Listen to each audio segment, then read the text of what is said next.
Hey fam, thank you so much for joining me here again. I'm LatiaAshley. So today I just want to help you fill out this SBA EIDL loan application. I'm going to show you step by step what the page asks for. Have your documentation ready. You're going to need your EIN number and your gross revenue for 2019. And you're just going to submit the application and you're going to pray for the best. If you have been affected during COVID, if you are a small business owner and you've been affected by Corona, okay, this money can definitely help. I have been able to help a few friends and family members. A friend of mine, he got approved for $100,000. Another family member got approved for $63,000. I was approved. You know, so many people have been approved by this and were able to be funded by the SBA directly into their bank account. They were able to get the money that they needed to assist their business during this crazy time. So if you could use some assistance, definitely watch the video. If you have never been here before, shame on you. But I'm glad you're here. So if this is your first time here, please like the video with a thumbs up. If you have not already subscribed, please subscribe and comment definitely to let me know what you think about the video. If you've been approved by the SBA and you've gotten money, or if you've been denied or rejected, let us know. Now, here is just a tip. I heard that some people are saying the SBA is looking for a credit score of 570. Yes, the SBA is going to run your credit. To me, I thought it was worth it just because, you know, this year has been crazy.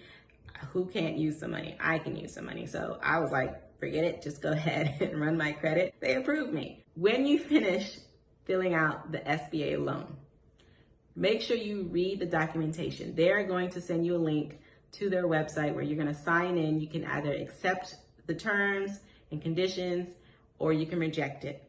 If you accept it, make sure you just read it. If it's good to you, then go ahead and accept it and they will directly deposit the money in your account.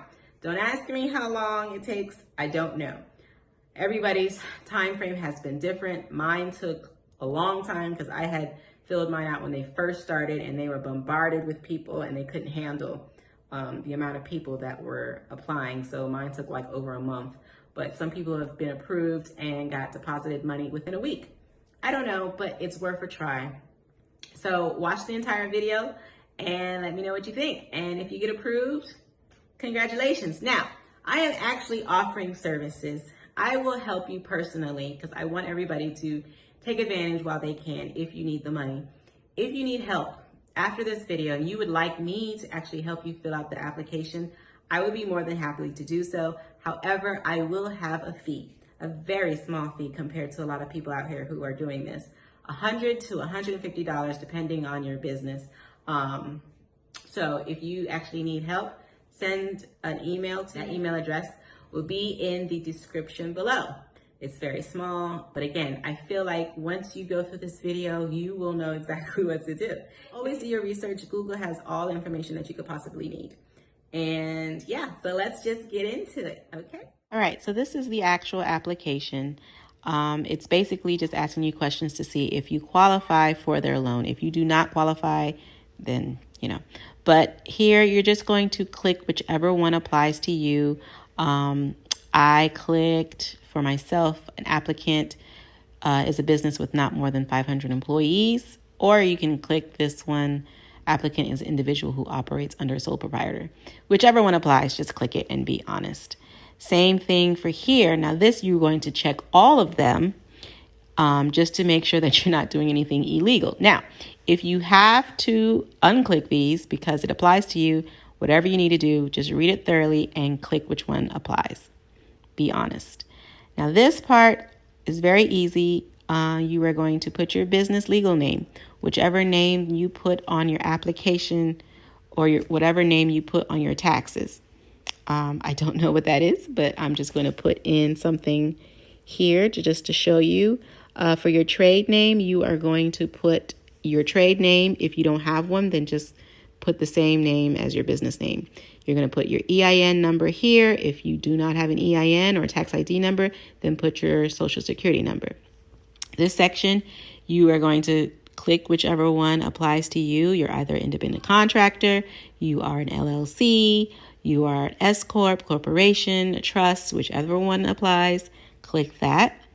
And then you're going to scroll down here. Are you a nonprofit? Are you a franchise? Whichever one applies. This is where you're going to need to have your numbers accurate.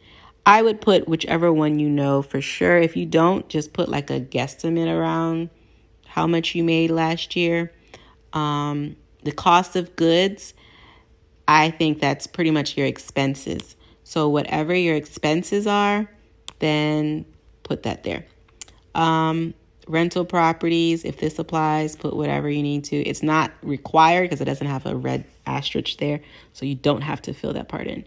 This one, you're just going to put your business address for your company. And I'm just trying to create something real quick so that, I don't know. I couldn't help myself. I was like, what do I put here? Of course, I'm not going to put my real address, but, you're just going to put something, whatever city you're in, whatever state you're in. Of course, your zip code, your business number, and this should probably be a number that they can reach you on if they need to. And I'm going to skip to this section, the business email, and it can be whatever your business email is. Make sure you put the business date established. It should be a date that was before Corona happened, because I do believe that they want to make sure that you were in business before this started. Current ownership should be around the same date. Here, whichever section sort of applies to you, whatever you do, whether it's retail type of business, a faith-based business, business services, and if it is business, what type of services do you offer? So, yeah, you're just going to put whichever one applies. And if you're the only person in your business, then you're going to click that. Okay, on this next page, you are going to put in your personal information, your first name, your last name. And yeah, I was having a hard time trying to figure out what fake name I should put, but I just ended up putting my last name. Of course, your personal phone number, your cell phone, or whatever number you have, your title, owner, CEO, and your ownership percentage. It should be 100% if you are the only person in your business, or the only owner. Of course, put your personal email address. This is where they're going to contact you and send you all your documentation and to let you know whether you've been approved or not. Your social, of course, your birth date, whatever that is. Then you're going to put where you were born, if you don't have to, but again, here you're going to put your personal address, not your business address. Now, of course, if your business address is the same as your personal address, which is fine, put that there. You're going to put your zip code. If you have additional owners, you're going to put that there as well. Now you're going to go to the next page. Oh, at the very top of the screen, make sure you click, is this business owned by a business entity? Yes or no. And the next page, this is just additional information. Have you been convicted of a felony? Just read all of that and click no if you can. If it's yes, then again, be honest. Now, this is the part, if you want to hire someone such as myself, you are going to put that person's name if they have actually helped you fill out the application. Just because if they have questions, they may ask that person. So where are they going to send all this wonderful money? They are going to send it to your bank account, and you're going to put in all your information. You're going to put a routing number here.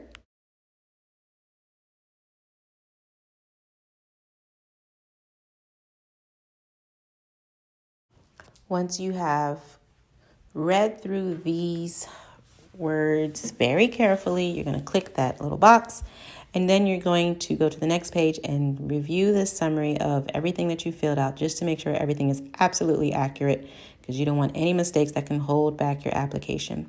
But once you've filled this all out and everything looks good, you are done with the application. And it was as easy as 1, 2, 3. So once they have received your application and it goes through the processing stage, they're going to send you an email if you've been approved and tell you how much you've been approved for.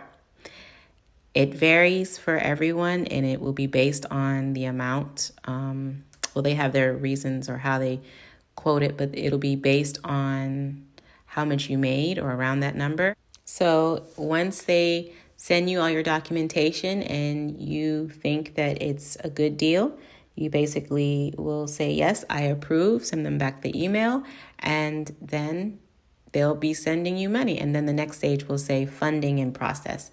And so I think once they actually approved and you accept their terms and conditions or accept their contract, I think it probably take a week to 2 weeks for you to actually get the money.